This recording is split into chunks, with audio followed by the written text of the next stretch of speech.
wanateka mwana CCM, wanateka kiongozi wa dini, wanateka mwananchi wa kawaida. Na kwa sababu hiyo mpaka terminology imezaliwa. Nikasikia terminology inaitwa Gwajimanization. Tumepata neno mpya kwenye ulimwengu wa kisiasa, linaitwa Gwajimanization. Sasa nilipoona Gwajimanization, nikataka sasa niitafasiri Gwajimanization maana yake nini.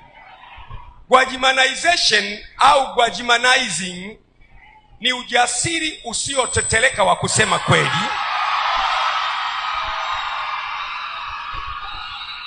haijalishi ukweli huo ni mchungu au hawapendezi walioko madarakani.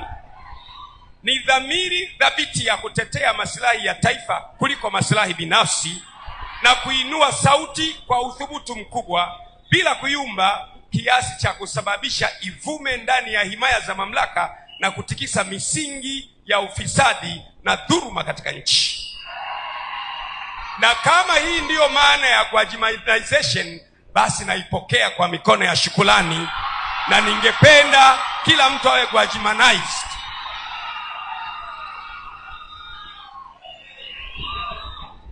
Naipokea kwa mikono ya shukrani.